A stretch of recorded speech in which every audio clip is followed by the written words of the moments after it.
So magandang araw, magandang hapon, magandang gabi. Depende ho yan sa time zone ng ating lugar at sang sulok tayo ng ating mundo. Sana sa mabuti tayo, nakalagayan at walang sakit-sakit ang lahat. Sa mga kababayan nating OFW at mga kababayan natin na nandyan sa Pilipinas, mapagpalang araw sa ating lahat. Okay, so mga kababayan ko, well, nandito na po tayo sa ating panibagong episode at balitaan dito sa ating channel sa Jalrabi TV na kung saan mga kababayan, pag-uusapan natin ang mga issue panglipunan at mga nangyayari sa mundo ng politika. Well, syempre, kasama niyo pa rin si Sir Ivan, ang pinakabulol na vlogger sa balat ng YouTube, pero nagbibigay sa inyo ng mga totoo at mga preskong balita na kinukuha natin sa ating kapitbahay na social media. So magandang buhay sa ating lahat mga kababayan and happy Wednesday sa ating lahat. Okay, so before na mag-start po ng ating balitaan ngayong araw, well, i-shoutout muna natin ang ating top 5 commenters doon sa ating last vlog mga kababayan. At nandito sa ating listahan, nanguna po si Ma'am Shane Sibal, nandiyan rin po si Amy Joaquin, Linda Lim, Inge Mentiza, and Ma'am Jeline Quezon. Also shoutout sa ating channel members na sila si Mel Grace Holmes, Bia Bibar, Russell Terrowell, Fiz Calante, Pusang Inami or Sis Queen, and Cosmo Defender. Also, thank you so much nga pala sa nagbigay sa atin ng super thanks. Thank you so much kay Ma'am Olivia Lupiga Lake. Nagbigay sa atin ng 5 pound. Thank you so much. At syempre, i-greet po natin ang nag-celebrate ng birthday. Happy 49th birthday sa asawa ni Ma'am Shane Sibal. Well, actually, advance makaabayan. Kasi ang kanyang birthday is coming pa January 30. So, in advance ko lang po, baka makalimutan ni Sir Ivan Hey, again, happy birthday sa asawa ni Ma'am Shane Sibal. Also, happy birthday kay John Oswald Magalyon, ang anak ni Sir Joseph Magalyon. Happy birthday. Siyempre, i-greet po natin ang ating mga early birds. Nandyan po kasama natin si Mama Iti Baiza, Barkadahan Forever FM, Leonardo Asteliero. Nandyan po si Maria Mendeseplon, Ribaya Edith, Mary Umura, Cyril Salazar, Nonoy Floren Hills, Margarita Boses. Nandiyan po si Simply Tokis Blanc, Efren Texon, Teresita Tamalewan, and Ma'am Aurora David. Mga kababayan ko, well, pag-uusapan natin ngayong araw itong issue po sa ICC. Kasi marami na po nag-comment kay Sir Ivan na kung saan, Sir Ivan, sana pag-usapan rin po natin yung ICC. Kasi si PBM nagsalita na po dito mga kababayan. Yes, kahapon nagsalita na po. Kailangan natin itong pag-usapan kasi nga si Senator Bato, abay mo kayatang nataranta mga kababayan, umiyak na po. Marami siyang sinabi tungkol sa ating presidente na kung saan, I think pinakita ko nyo na po yung kahapon yung ating screenshot mga kababayan na itong si Senator Bato na 'di ba sabi niya na kung gusto daw nila na paimbestigahan daw si Bato, itong si FPRD, si Bongo at saka si BP Sara makaabayan, dapat daw sabihan sila mismo ng presidente, be man enough na makaabayan. Kasi nga ang feelings po ni Senator Bato kung sakaling pinayagan po ni BBM at saka si BBM hindi po nagsalita dito makaabayan, kasi nga iisipin dito na mga DDS, mga grupo po ng mga Duterte, isipin nila na trinidor sila ni BBM. So buti nila makaabayan. Ito po yung sinagot na ni BBM kahapon. At ito pong si Senator Bato, mukhang dabunutan po ng tinik makaabayan. Ngumiti na nga, nakita ko kanina. Ngumiti na si Bato dahil po dito sa statement ni PBM. Pero alam niyo ba kung bakit siya na-stress makaabayan? I think alam niyo na pong lahat na kung saan doon po nag-umpisa kasi sa sinabi po na ni ex-Senator Trillanes na ito dang ICC nakapasok na po sa Pilipinas last December o last month makaabayan. Nagsagawa na po dito ng investigation and after that umalis na po sila. So sabi po ni Trillanes, ang inihintay na lang daw dito ang pag-release ng warrant of arrest. Kaya nga nagpa-press con kaagad itong si Bato makaabayan. Pero at least ito po yung sinagot na po. Ngayon, mamaya papakita ko itong interview po ni Trillanes makaabayan kasi nga maraming nagsasabi dito na dahil daw sa statement ni PBM mukhang sunog dito si Trillanes makaabayan. So para sa akin po, I don't think so. I think hindi po dito nasunog si Trillanes kasi bigla siyang merong gin-add makaabayan na statement na kung saan sinakyan niya yung statement ni PBM ngayon Yes, meron po. After po sa isinagawa na press conference kay PBBM o yung ambush po na interview, meron na po kaagad na interview itong si Trillanes. Sinakyan niya si PBBM na kung saan sabi niya makaabayan na tama po, nag-coincide daw ang kanyang sinabi at yung sinabi daw ni PBBM. Pero meron siyang dinagdag makaabayan. Kung ano yon, ipapakita ko yan mamaya. And also, pag-uusapan po natin ngayon yung tungkol po sa 51 billion pesos allegedly daw na budget dito kay Pulong Duterte na maraming ang nagulat dito makaabayan, pati yung mga congressman, mga senador, siyempre taong bayan, nagulat dito sa lumabas po na balita na meron daw budget noon sa 3 years pa sa panahon po ni FPRD, nagkaroon daw ng budget ng 51 billion itong si Pulong Duterte. And I think alam niyo na po yang lahat. Ngayon, di ba sinabi rin po ni Representative Elizalde Co na wala pa siyang hawak na dokumento makaabayan, pero meron pong nakita na isang public figure na meron pong nakuha po ng official document from DBM makaabayan. Sino yan, Sir Ivan? Well, papakita natin yan mamaya at talaga pong nakakagulat. Nag-isip nga akong makaabayan kung paano niya nakuha ito, na samantalang itong si Elizalde Co, sinabi niya na naghanap pa siya ng official document tungkol dito sa 51 billion pesos na allegedly na budget ni Pulong sa kanyang distrito lang makaabayan. Dito kapag napatunayan po na yan po official talagang dokumento or galing po ito sa DBM makaabayan, marami po dito mapapahiya po na mga, and also dito rin po sa nangyari sa mga DBS na mga vlogger makaabayan, yung mga pulburon vlogger noon. Anong nangyari, Sir Ivan? Kasi meron pong nakita na isang DDS, as in pure na DDS, kasama ito ni Trixie, kasama ito ni Bayadbay, ni Sasor Gandosasot, na kung saan biglang lumambot makahabayan. Bakit kaya lumambot? Kasi dito sa kanyang interview kahapon, doon po sa Pilipinas Today yata yon na channel, in-interview po itong isang kagrupo nila ni Bayadbay. Lumambot sa makaabayan. Alam nyo ba ang kanyang ginawa dito?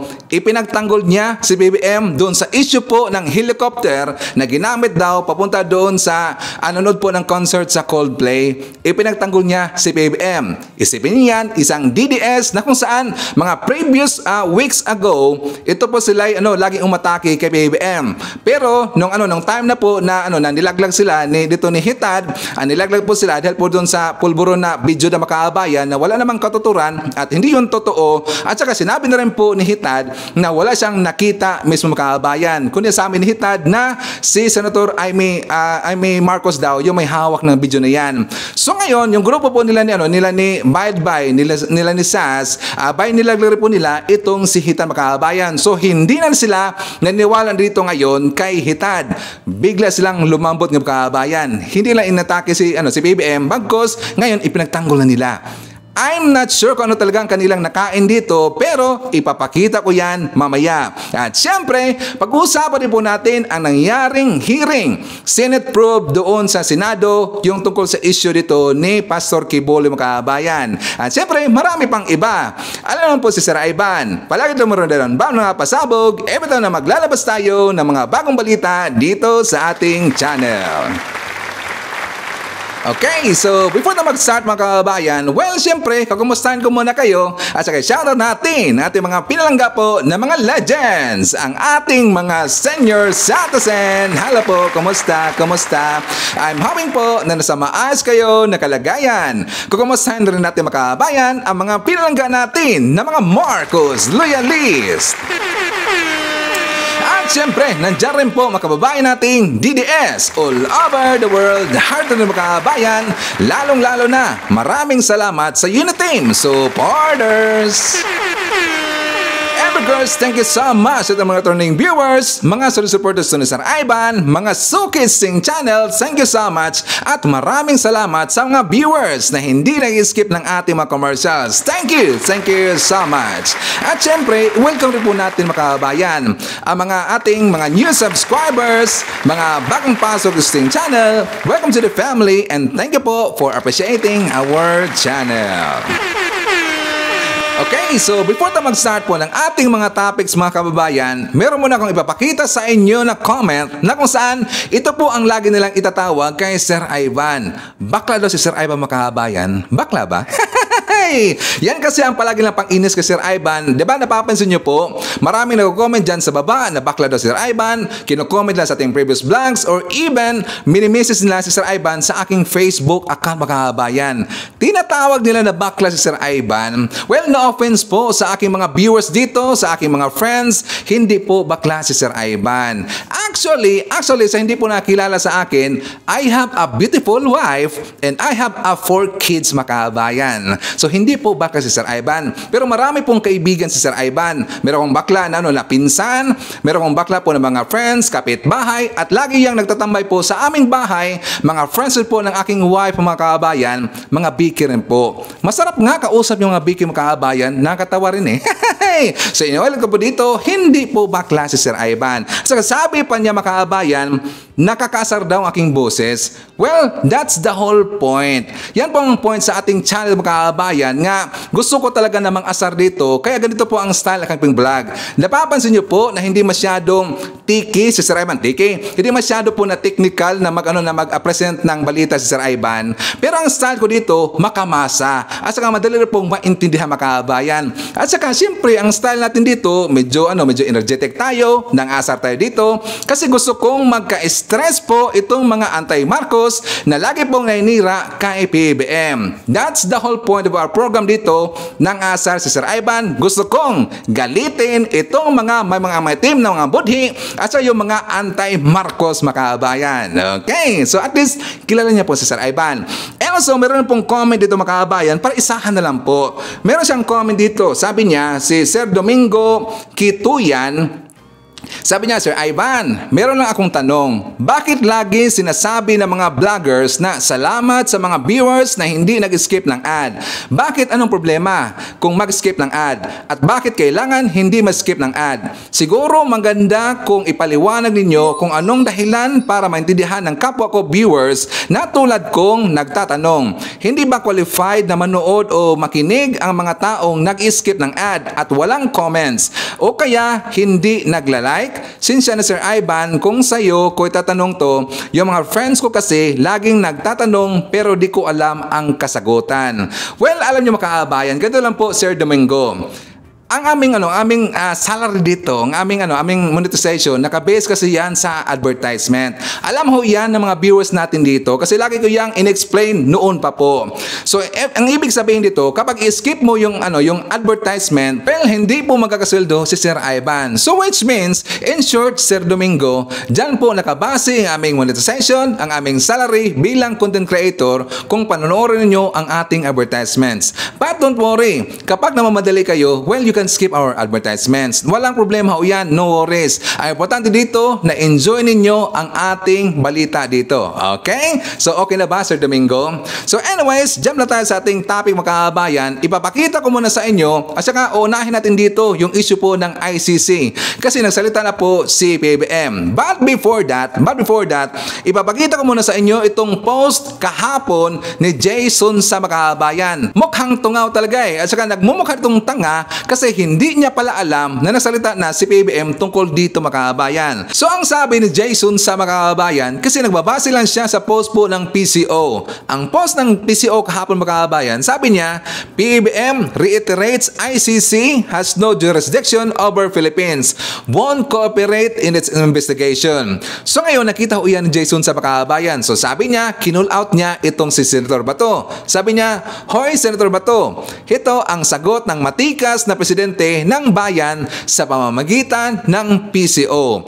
So ang ibig sabihin niya, mga kabayan, hindi siya naniniwala na sinabi yan ni PBBM. Kasi daw, baka hindi niya nakita o baka nagbulag-bulagan ng, mga kabayan.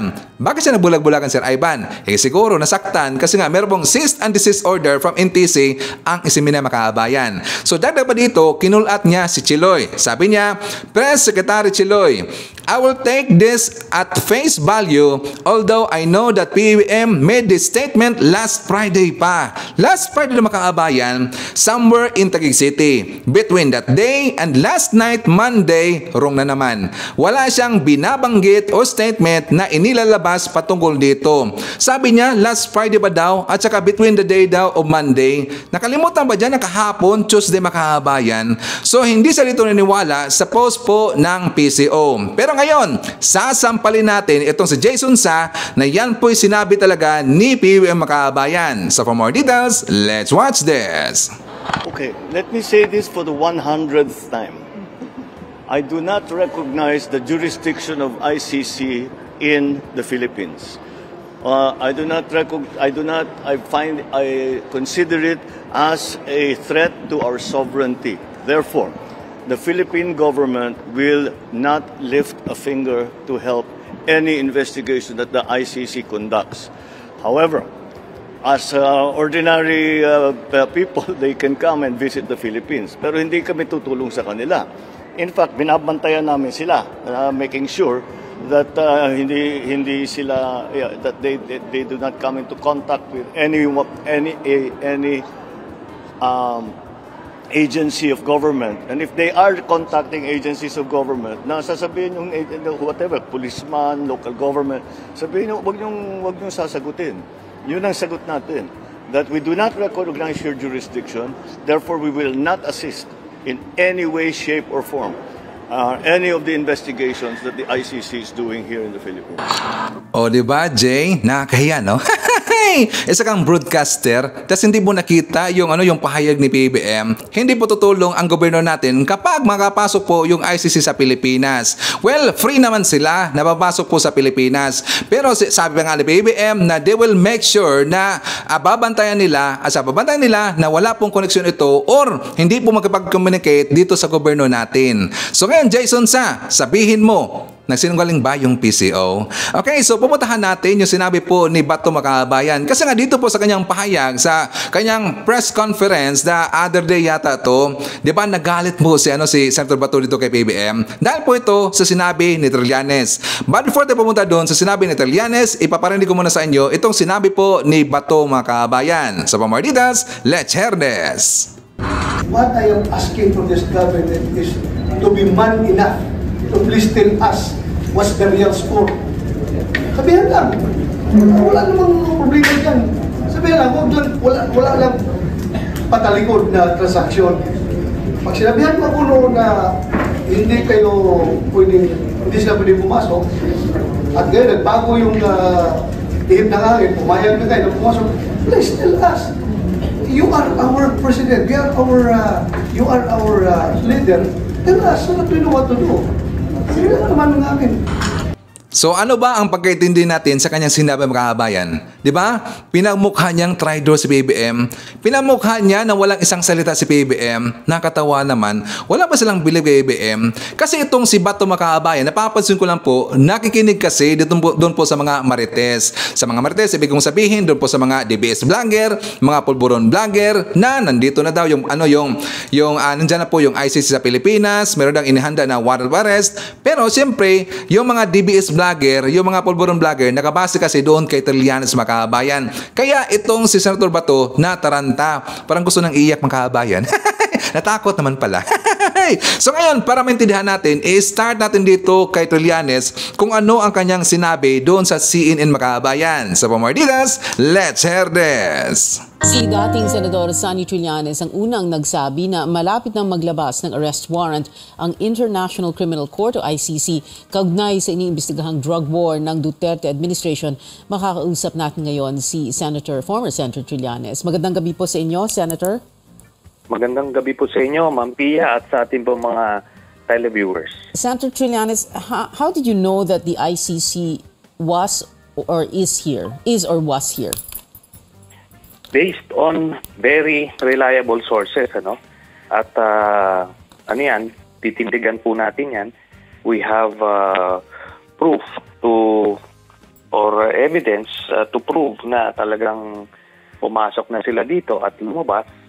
Pero since meron pong mga confidentiality agreements po dyan to make sure na hindi malalagay sa peligro yung buhay ng mga testigong kinausap at ng buhay ng mga investigators ng ICC, kaya hindi po pwedeng mailahad po yan. Mm-hmm. But when you say you have proof, was this like, for example, immigration records to show na talagang na pumasok at lumabas na sila? You also have testimony, people na kinausap nila na nagsabing humarap sila sa mga investigators? Well, lahat po yan. Suffice to say na kung talagang darating tayo sa punto na yan, mapuprove po yan. No? Yung mga nakausap, yung mga kung ano-ano man na records na kailangan, next step po dito ay yung pag-a-apply nila ng warrant of arrest which may come in a few months. No? So ang estimate po natin, mga second quarter, lalabas po yung warrant of arrest. Okay, so may tanong ako mga kabayan. Ano tayo? Survey tayo. Naniniwala ba tayo sa statement po ni Senator ex-Senator Trillanes na sabi niya nakapasok na yung ICC, nagkaroon dahil ito ng investigation, and after that, ang warrant of arrest na lang po yung hinihintay mga kabayan. So paki-comment naman po sa baba kung ano ang inyong opinion tungkol dito mga kabayan. Please comment down below. At saka babasahin niya ni Sir Ivan mamaya. Then after po na naglabas po ng statement, sinagot na po ni PBM yung tungkol po sa ICC. So, mayroon siyang interview doon kay Christian Esguerra makabayan. So, para malaman natin ang kanyang pahayag, ipapakita ko sa inyo ang kanyang vlog. Sa for more details, let's watch this. You said na dumating nung December yung mga taga-ICC. Ano po ba yung basis nito? Okay. Ganito, no? Based on very credible information, pumasok yung ICC team dito sa Pilipinas, nag-conduct sila ng investigation at umalis na rin sila noong December din. No? Natapos na nila yung kanilang investigasyon as far as the primary accused are concerned. So yun po ang ating nakalap. Okay. Sa pagkakaalam nyo, sabi nyo very credible information. No? Gano'ng katagal po yung inilagi nila dito? I'm not at liberty to say yung mga ganong details. But yun nga, in general, I think that's what everybody needs to know at this point. Kung naging productive ba yung kanilang investigation, yes. Nagawa nila everything that they set out to achieve during the investigation. So, umalis na rin sila. When you say naging productive yung kanilang pagpunta rito, yung investigation, what exactly do you mean po? Nakakuha sila ng mga kailangan nilang ebidensya, either documentary or testimonial evidence. Yun. Okay, does it mean na nag-cooperate yung gobyerno officially? No. Walang government cooperation, walang direct engagement kasi yun naman yung mensahe ng gobyerno ni President Marcos. So, ganun. But hindi naman kailangan, no? I think nagawa nila yung kailangan gawin. Yun. Without the explicit directive from the government to engage. Okay. Kasi tinitingnan ko yung naging statement ni President Marcos, 'di ba? In-interview po siya rito kanina. Ang sabi niya, "Let me say this for the 100th time. I do not recognize the jurisdiction of the ICC in the Philippines. I consider this as a threat to our sovereignty." Pero, sabi niya, as ordinary people, they can come and visit the Philippines, pero hindi kami tutulong sa kanila. What do you make of those statements? Nga pala, nakalimutan ko yung part na sabi niya, therefore, the Philippine government will not lift a finger to help any investigation that the ICC conducts. Pero sabi nga niya, as ordinary people, they can come and visit the Philippines, pero hindi kami tutulong sa kanila. Meron ba kayo nakitang contradiction dito sa statement na ito? Or wala naman? Wala naman. At in fact, syempre, consistent yung mensahe niya na totoo naman na wala namang jurisdiction na yung ICC dito sa ating bansa simula March of 2019.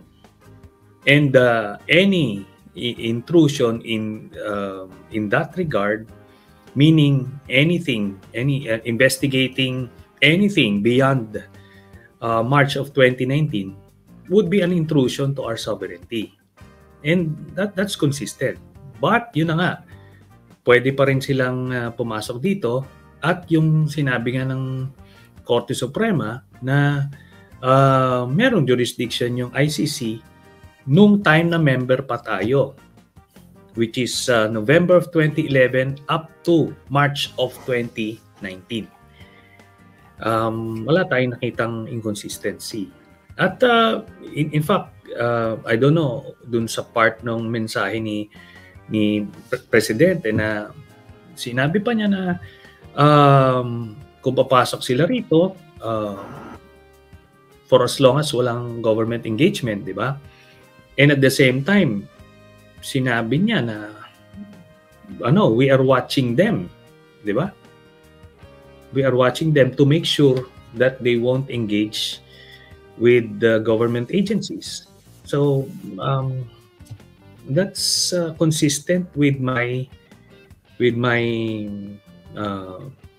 announcement with the information that I divulged that they were indeed here. Kasi sinong iwa-watch mo kung hindi naman sila pumasok? May yung binanggit nyo kanina na completed yung investigation nung nagpunta sa dito nung December.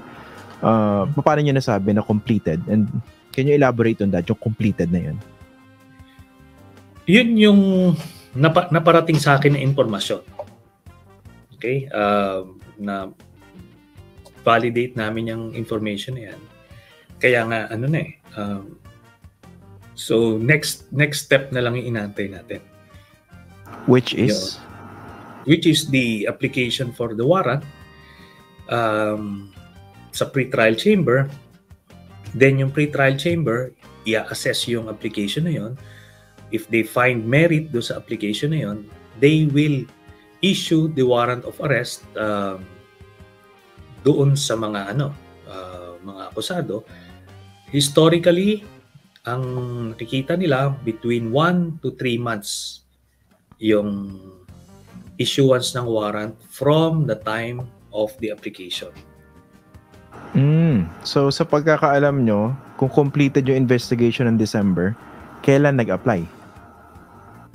Hindi, yan? Siyempre, pa yan? I-calculate pa nila yan. Then, they will do the necessary paperwork. Then, the application will follow. But let me just clarify, I am speculating at this point. Yun lang ang information sa akin. Natapos na yung investigation as far as the principal accused are concerned. When you say principal accused, sino po ito?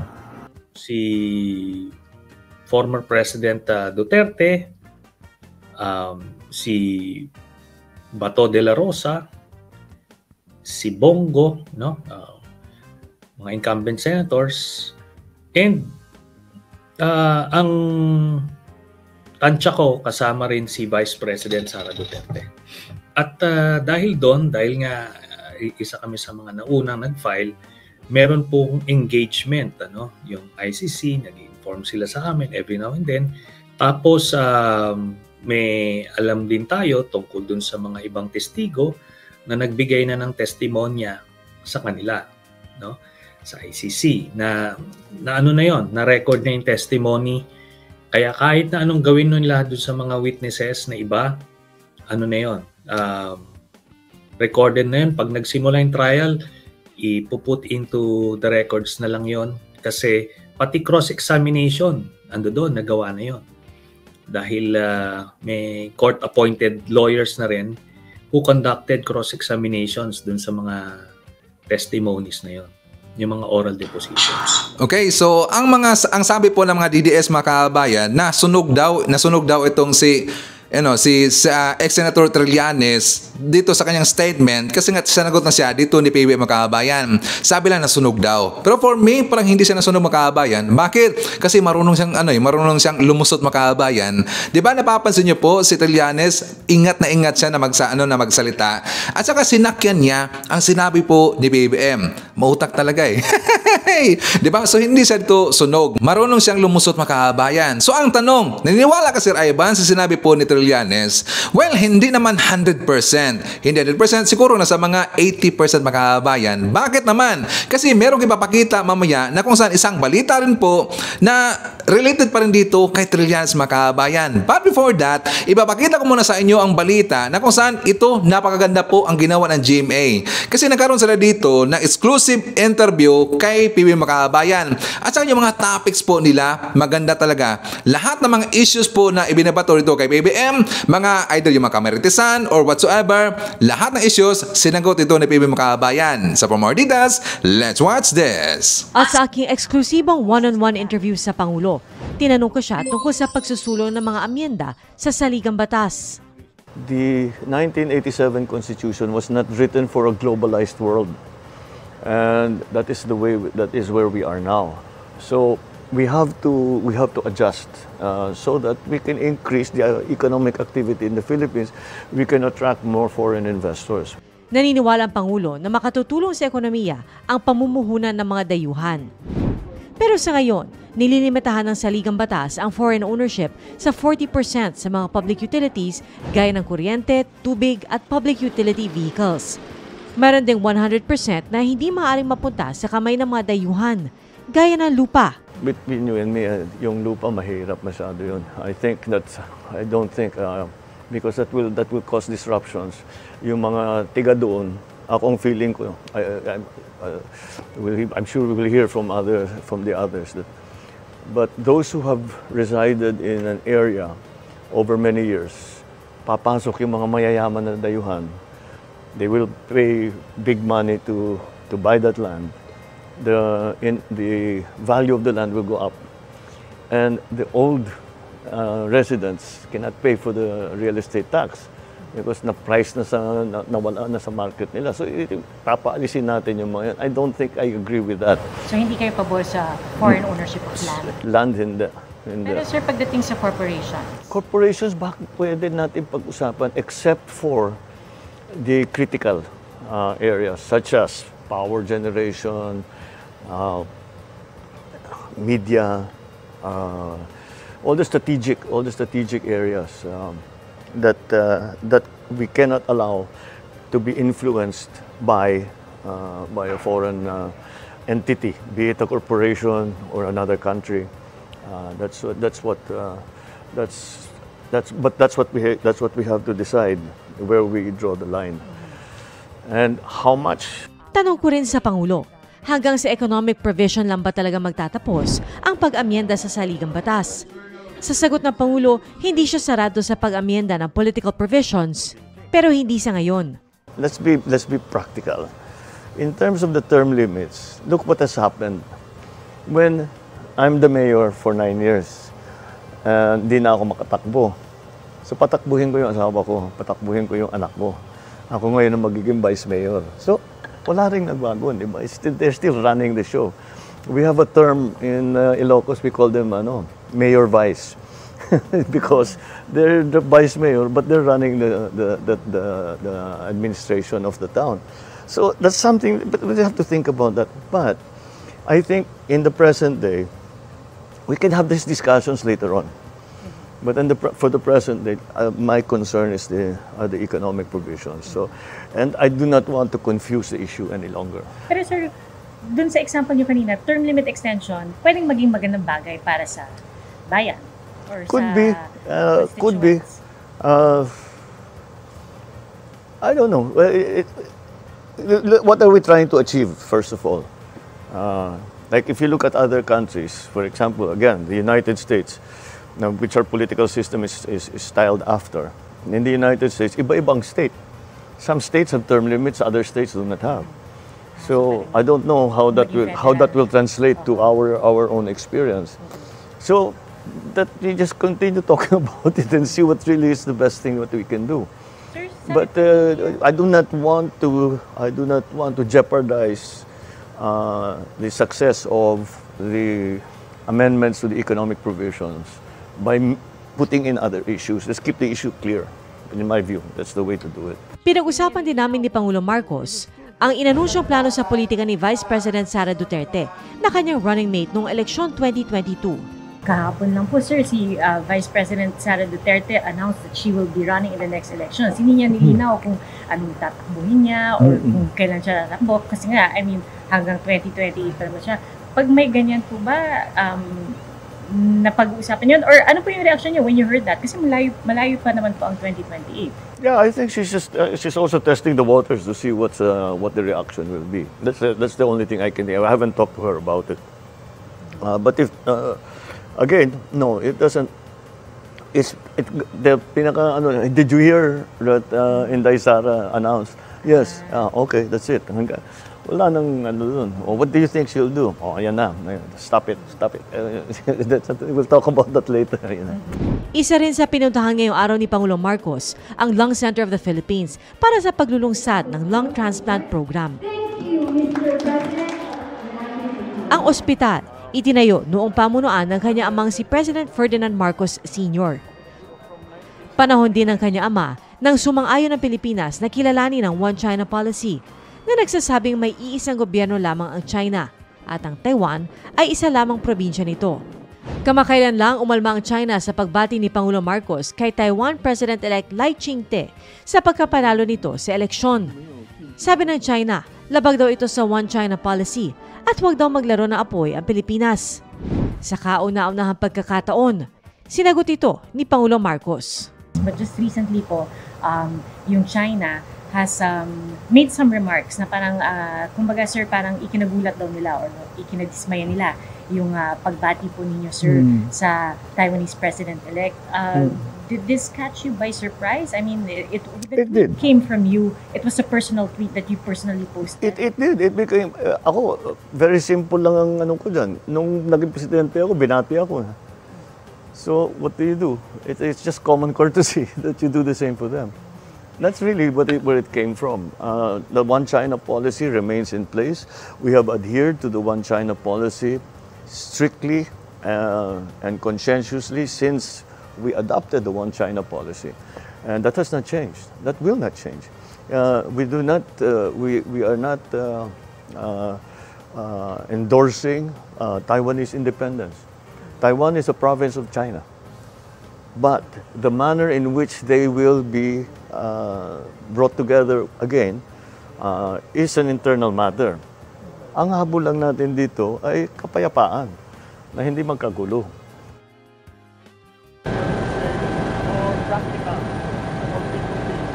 Habang nasa ere naman kami ng Pangulo sakay ng presidential chopper, napag-usapan namin ang tungkol sa traffic. Pag nandito po kayo, kumari over Metro Manila, nakikita nyo rin po ba yung traffic? Alam, siyempre. People think you cannot avoid traffic. Kahit na may helicopter ka, if you're also just within the city, you don't take the helicopter. And all the other thing that I try to avoid is to cause traffic. Because when I go to, nakakahiya ako minsan eh. Kasi when I go through, everybody has to stop, everybody has to... So, I try as little as possible to cause traffic. And then of course, yes, I'm trying to maximize my time. Nitong weekend lang sa concert ng bandang Coldplay, mismo ang bokalistang si Chris Martin, pinuna ang napakatinding traffic na kailangang suungin ng kanilang fans para lang makarating sa venue. Ang nakikitang solusyon ng Pangulo sa problema ng traffic, maganda at epektibong public transport system. Kasama dito ang pagdagdag ng mga ferry station sa Pasig River, nasasailalim sa rehabilitasyon, pero magdi-displace naman sa libo-libong residente na nakatira sa gilid ng ilog. There is a plan already, nakapag-identify na kami along Pasig River, nakapag-identify na kami yung mga tinatawag na transition areas where magtatayo tayo ng temporary na lodgings para yung mga ngayon na squatters sila ngayon, ilalagay muna sila doon habang tinatayo yung kanilang housing. In the end, the plan is for them to all have housing. Ang huling binisita ng Pangulo kanina, ang Lung Center of the Philippines. From 1979 to 1982, na itayo na nila at least the majority of the facilities that are here now. Importante yan. It's the most important thing. Your health is the most important thing. Kamakailan, umapila si Health Secretary Ted Herbosa na ipagpaliban muna ang pagtaas ng kontribusyon ng mga miyembro ng PhilHealth. Sir, so ongoing yung pag-aaral kung dapat nga bang taasan or hindi yung mga contribution ng mga tao? It's all cost benefit. It's really all cost benefit. If we increase, halimbawa, pinag-uusapan ngayon, yung increase of contribution ng PhilHealth from 4% to 5%, tinitignan ko, sasabihin ko, sige, if you're going to increase it, just show the other side of that. What will be the increase in services? What will you be able to cover? What more will you be able to cover? Pero sir, you're not leaning towards any particular decision yet in regards to increasing the contribution? Because it's very hard to quantify. It's very hard to quantify health. You know, how much is it worth to you? It's worth different things to different people. Sir, thank you so much. Okay, so di ba maganda ang ginawa ng GMA mga kababayan, no? Exclusive na na interview to kay PBM. May tanong lang po ako. Di ba kayang nagawa ng GMA na makaroon dito ng exclusive na interview kay PBM? Bakit hindi ho yan kaya ng PCO mga kababayan? Di ba? Maganda ho. Kasi doon po sa interview ng taga GMA, na-cover nila halos lahat ng mga issue or even yung mga kamartisan or yung mga serious po ng mga issue. Di ba mga kababayan, ang kulang lang doon yung pulburon issue. Di ba? Ang pulburon lang kulang doon eh. At least sinagot lahat ni PBM. At yan po ay maganda mga kababayan. Sana yan po yung maisip po ng gobyerno natin sa grupo ng PCO, sa yung maging mapanuri na grupo nila. Di ba? At least once a week man lang. Kasi may time naman sila na makausap si PBM. Kahit sagutin lang po yung mga minor lang na mga issues mga kababayan, okay na ho yun. Kung sana tulungan po ng taga-PCO, yung mga vloggers na makaroon dito ng bala. Yung bala, which means yung information mga kababayan from PBM itself. Na mismo si PBM po yung magsabi niyan. Kasi yan po ang aming bala para pandebunk namin doon sa mga mapanira po ng mga vlogger mga kababayan. Okay? So kung nagustuhan ninyo ang ginawang interview ng GMA, please give me a like mga kababayan. Okay? So anyways, bago mag-jump po sa next topic, i-share naman natin, nandyan po si Billy Chu, Eloisa Villanueva, Micaela Balaraza, nandyan rin po si Donnie C. from Makati, kasama rin po natin si Rose Guevara, Amy Sarino, Marlon Agassi, Wilma Malabanan, Leonardo Manansala, Pasita Gonzales, Chit Salaber, Early Pinida, nandyan rin po si Benji Sumailo of Malino, Bacoor, Cavite. Shoutout daw kay Jemson, Jeriel, and Jimboy from Cute Cebu. This greetings come from Rodolfo Randarabor of Cavite, and hi to Biyahe ni EJTV from South Korea, to Nevelia from Santa Mesa, Manila, nandiyan po si Virginia Regisa Ragon, and hi to Nasser Abdul Gani, Elina Camara Lopez, and Oscar Buena Obra.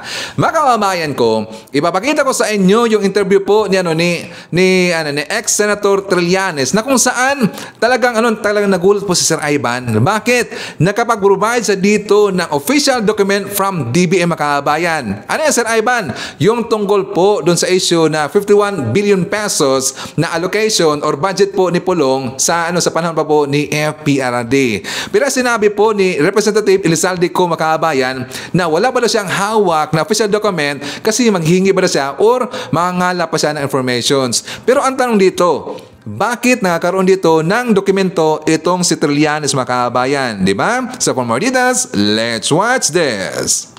This is just Christian, lang ito, tip of the iceberg. Tapos and this guy had the audacity na magreklamo na bakit daw ginawang 1 billion na lang yung niya. Hindi pala ito nabusog nung binigyan siya ng 51 billion ng tatay niya. Pero yung binabanggit yung dokumento na nakuha nyo, what exactly was that? Pertaining to the 51B? Ipakuha ko lang Christian, andali. Okay lang, sige. Mamaya pag ready na. Pero ito, official document ito.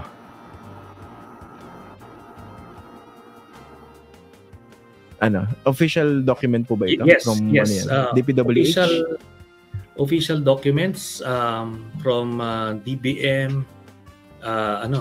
So ano to? Kasi ang nabanggit ni House Appropriations Committee Chairman Zaldico, kukuha rin daw siya ng mga dokumento. Sige sir, pwedeng elaborate ng konti para, ano yung hawak niyo? So nakuha ko ito from DBM ito lahat. Tapos andito yung mga itemized projects Nakita natin talagang ang dali i-check nito. Pagka nagkaroon ng technical inspection dito, pag sa special audit ng COA, walang lusot ito.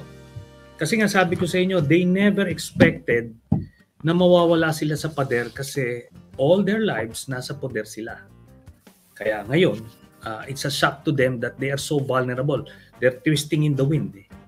Diba? Kaya naman nagtatangka silang bumalik sa pwesto through any means, no? Gusto nilang patalsikin yung Marcos administration. Yan. Okay, sige.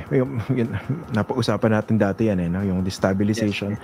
So yung sinasabi nyo, dito sa itemized list na nakuha nyo from the DBM, madali siyang i-double check. For instance, flood control project, pwede namang i-inspect kung talaga nangyari. Ganun po ba yan? Yes, yun. Tapos yung kung may mga farm to market road man dito, tapos kung may multi-purpose building, ma-check kung overpriced man ito. Kaya open and shut case na naman ito no? Kaya kailangan magawa ito. Pero nakakalula kasi yung at saka nakakalula yung amount kung totoo, almost 51 billion, no? We're not talking of millions, a billion. Yes, and yung mga Congress kausap natin, talagang historically, no, allocation to, no. Pagka umabot ka ng 3 billion, talagang sacred cow ka na, malapit ka na sa kusina niyan. Pero unheard of itong 51 billion, kaya talagang nagulantang maraming mga congressman, pati sa Senado, no, nakita nila kung gaano ka-special itong distrito ni Mr. Pulong Duterte, and to top it all, tatay niya yung presidente. And meron pa rito from yung sa NEP, yung National Expenditure Program, which is yung pondo ng na-propose ng presidente, doon pa lang mataas na. Pero hindi na hinto ito. Doon sa GAA, doon sa budget from Congress, dinagdagan pa. Every time for the 3 years na nandoon si Pulong. No? Kaya wait. In short, hindi pwedeng sabihin na hindi to alam ng mga kongresista kasi kung ganyan kalaki yung amount na pinag-uusapan, hindi lang yan bubukol lolobo yan.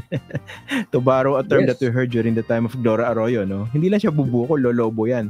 Sabi alam ng mga kongresista yan, pati ng mga senador. Pero bakit wala nang ahas sa magsalita ng mga panahon na yan? Hindi mo makikita ito. Kung cursory lang, kasi normally yung insertion papasok yan sa BICAM na. Mabilis ang pangyari niya, mga amendments niya, lipat-lipat yung bawas dito, dagdag dito. Pero doon pa lang sa pagka nasama yan, nalagay yan sa lump sum, hindi mo rin makikita yan. More often than not, the individual legislator, kunyari, congressman ka sa isang probinsya, ang tututukan mo yung project na mapupunta sa'yo. Hindi ka normally manghihimasok sa iba Di ba? Kasi you are the representative of the people of that district. So dapat ilalaban mo yung magkaroon ka ng proyekto para doon na ikabubuti ng inyong distrito. So yon normally.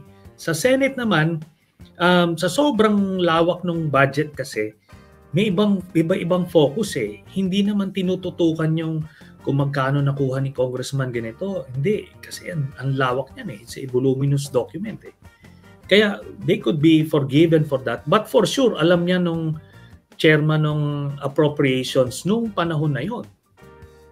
Di ba? At saka alam niya yan diba? Yun nga po, sa pagkakaalam ko naman sa kalakaran din yan sa House, nagkukumparahan din naman yung mga kongresista, di ba? Magkano ba nakuha mong allocation? Siyempre, ayaw nilang gamitin yung term na pork barrel. Di ba? Yung sinabi nyo nga, yung pinakamalapit sa kusina. Nagko-compare notes din yan, di ba? Tapos, eto mismong si Congressman Pulong naman ang umamin, di ba? Dahil nagreklamo siya, naglabas siya ng statement. I think ito yung pinakahuling nadinig natin sa kanya. Naiwan lang daw na allocation sa kanyang distrito, 500 million. Doon pa lang nalulaan na rin ako, no? 500 million na pala yung pinakamaliit ngayon. Kasi nung panahon po ng pork barrel, nung ano pa yan, hindi pa siya illegal, ang allocation per senator nung unang panahon 200M, di ba? Tapos per house member 70M. Nagugulat ako, 500M, yun pa pala yung pinakamaliit. I mean, what do you think of that? Yeah. And ito ngayon nga, 51 billion. Pero yung sinasabi mong nagkukumparahan, sila yung mga magkakaibigan siguro. Pero the fact na ngayon lang to pumutok, wala akong kakilalang congressman o senator na may alam dito. Kaya talagang special legislator, no? Kasi ganun kalaki.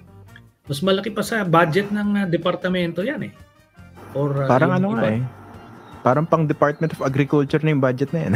Di ba? Yung mga ganyang kalalaki. Hindi ako nagkakamali. Kaya talagang, it's so scandalous na kaya nanawagan ako sa Commission on Audit. Magkanta kayo ng special audit dito. At meron silang motu proprio powers kasi hindi naman yan kailangan i-direct sila ng kung sino kasi independent sila, no? Per our constitution, they can investigate whatever they want to investigate at mag-conduct sila ng special audit kung anuman government project na feeling nila ay kailangan bigyan ng second look. So ito, the fact that we're making a lot of noise for this, mahagip nila yan. Kaya motu proprio, mag-ano na kayo dyan. Tignan nyo na yan.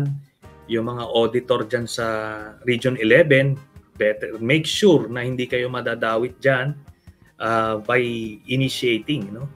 Kung may kailangan kayong i-disallow dyan, disallow nyo na para hindi kayo masama dyan sa kaso. Pati yung DPWH, no?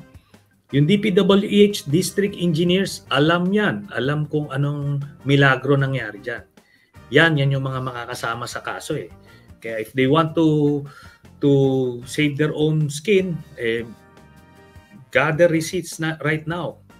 And unahan nyo na. Magsabi na kayo. Pag nagsabi kayo ng totoo dyan, it just might save you. Okay, so mga kababayan ko, may tanong na po ako. Downloadable ba yung file dyan sa DBM, sa websites? O yung report ng DBM, pwede ba i-download dyan sa website? Kung if ever hindi po, ang ibig sabihin nito, merong connection si Trillanes diyan sa loob po ng DBM. 'Di ba? Nakapag-provide ka agad ng report mga kababayan. At saka how come yung si Congressman ko hindi ka agad nakapag-provide ng report na siya po ay Congressman mga kababayan. So which means iba talaga yung yung intel, yung mga informant po ni Trillanes mga kababayan, hindi po basta-basta. Kaya kapag tatanungin niyo noon po si Sir Ivan, niniwala ka ba kay Trillanes, Sir Ivan? Siguro mga 75% to 80% but not 100% magkabayan. Bakit? Siyempre, dilawan yan delikado Alam niyo na po yung dilawan, ganon yan At saka, merong minsan, totoo po ganun sinasabi, pero kadalasan sa kanila makakabayan, dapat bantayan talaga. So, dapat 75 to 80% lang po tayo magtitiwala dito kay Trillanes, not 100%. So, anyways, jump tayo sa ibang usapin makakabayan. Ipapakita ko na sa inyo yung nangyaring hearing doon sa Senado tungkol po kay Pastor Quiboloy. Di ba sabi ko the other day na hindi po dadalo si Pastor Quiboloy makakabayan? So which means, ibig sabihin, tama po yung informant na nabigay po ng informations doon kay Arlen Stone makakabayan. At saka sinabi rin po yan noon, many times po, ng kampo ni Quiboloy, yung kanyang attorney na si Topacio, na hindi na sila makipag-cooperate dito po sa gagawin na hearing dyan po sa Senado. So ano ngayon ang nangyari? Di ba? Bigyan po or pinapadala na ngayon ng subpoena kasi nga hindi dumalo itong si Quiboloy makakabayan. At para po maintindihan natin lahat, let's watch this. Dahil no-show sa pagdinig, ipinasabpina na ng Senado si Pastor Apollo Quiboloy. Humarap naman at nagkwentong ilan sa kanya umanong sinaktan at pinagsamantalahan kabilang ang ilang menor de edad at dayuhan. Hindi napigilang umiyak ni alias Amanda sa pagdinig ng Senado kanina. Menor de edad daw siya ng pagsamantalahan umano ni Pastor Apollo Kibuloy. Dati po akong full-time miracle worker ng Kingdom of Jesus Christ, the name above every name, ni Pastor Apollo C. Kibuloy. Gagamitin ko po ang abbreviation na KJC.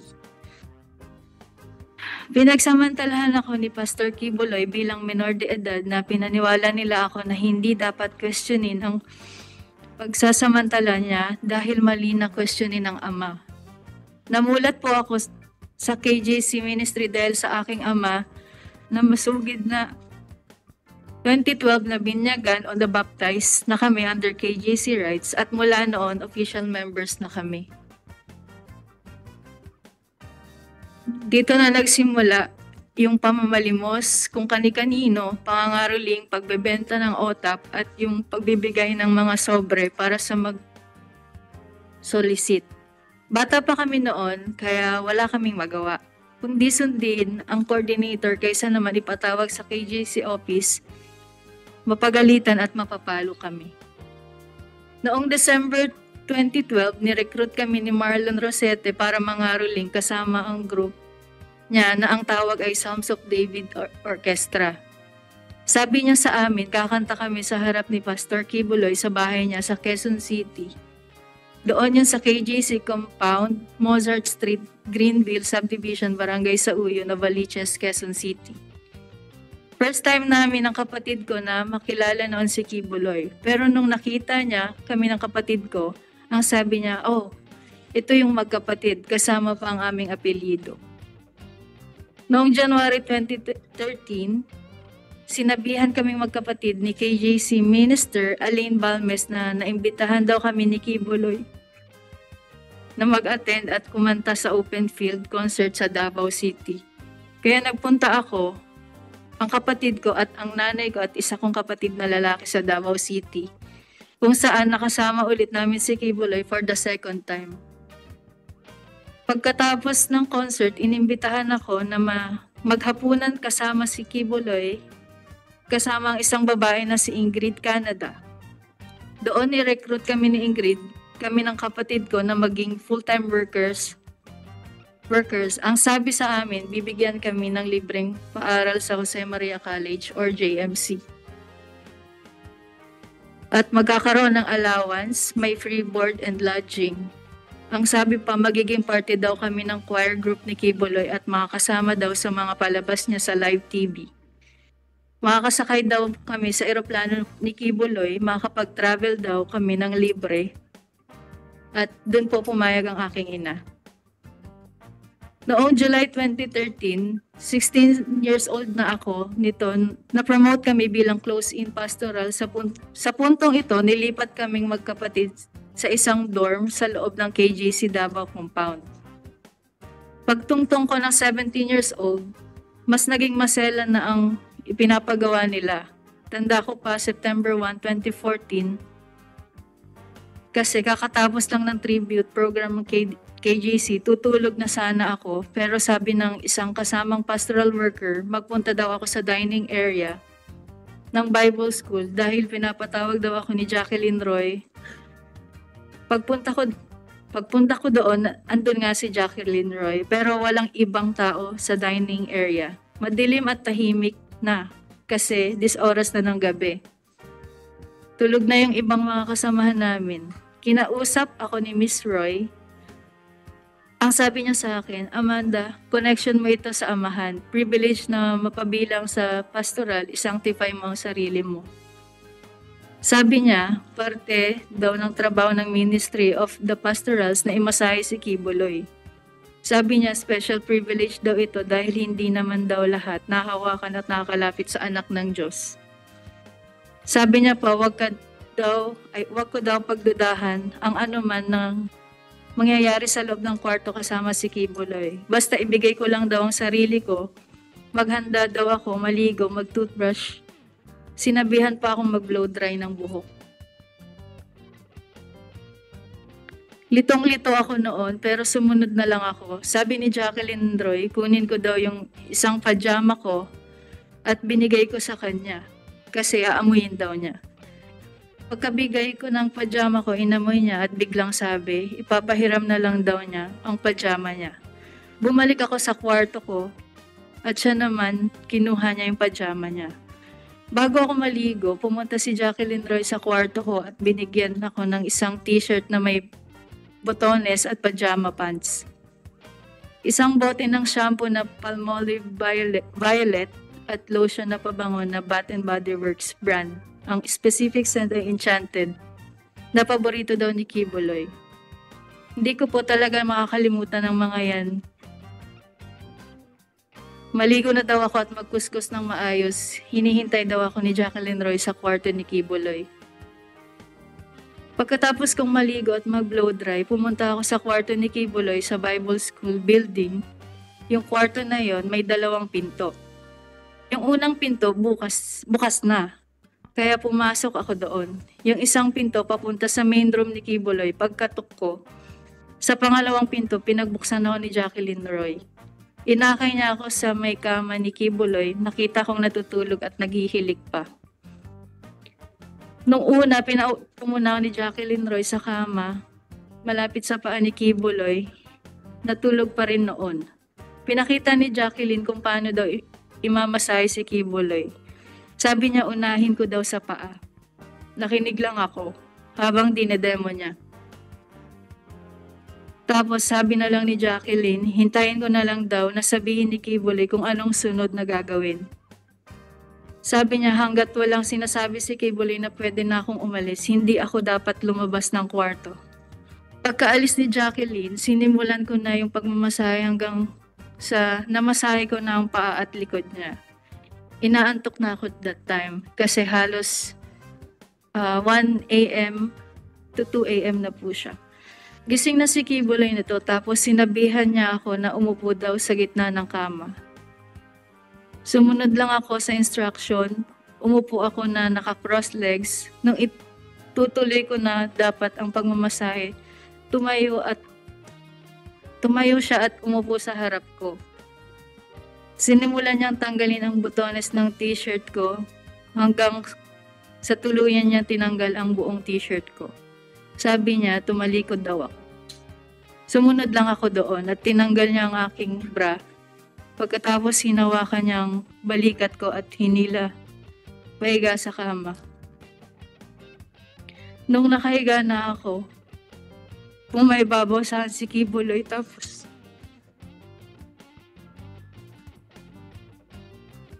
kahit pareho pa kaming nakapajama nun, kinikis-kis niya ang ari niya sa ari.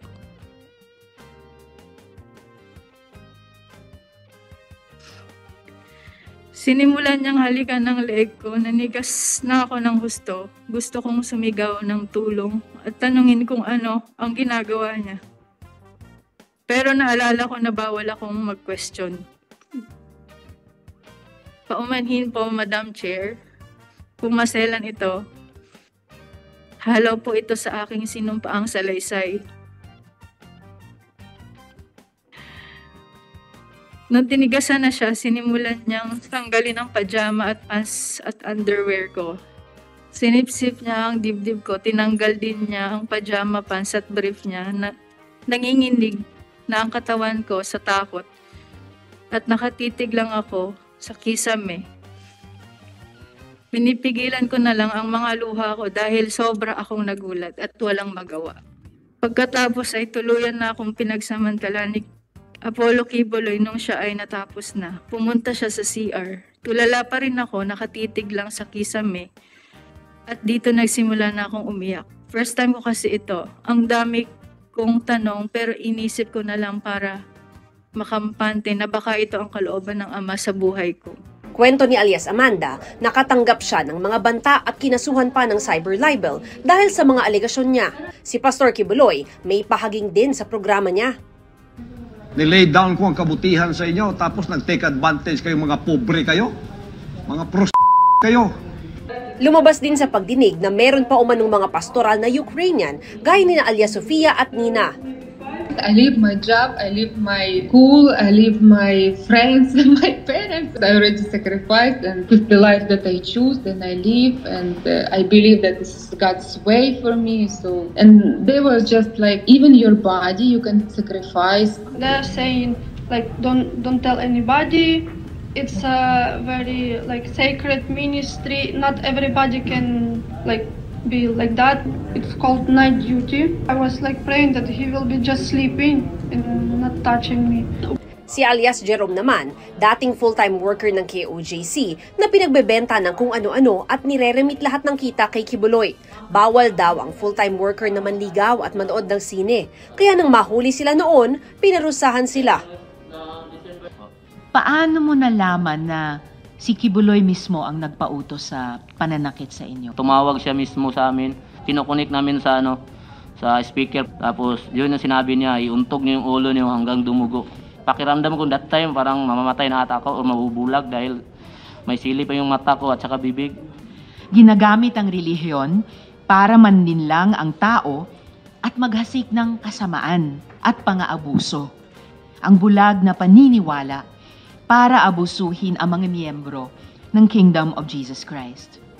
Inimbitan ng komite si Kibuloy pero hindi siya dumalo kanina, kaya ipinasampi na siya ni Hontiveros para sa susunod na pagdinig. Kayo, pastor, ang dapat humarap sa susunod na pagdinig because you are being subpoenaed by this committee. Hindi po kayo anak ng Diyos na exempt sa otoridad ng Estado. Kawalan ng galang sa buong institusyon ng Senado ang inyong pagtangging humarap. Higit pa, di po ito religious persecution. Nasa pagdinig ang abogado ni Kibuloy ni si Attorney Melenio Balayan pero hindi siya pinagsalita dahil personal daw ang akusasyon laban kay Kibuloy. Dapat daw, mismong si Kibuloy ang sumagot sa mga paratang sa kanya. Tumanggi rin siyang magpa-interview. Sinubukan din naming hingan ng komento ang kampo ni Kibuloy pero hindi ito nagbigay ng komento.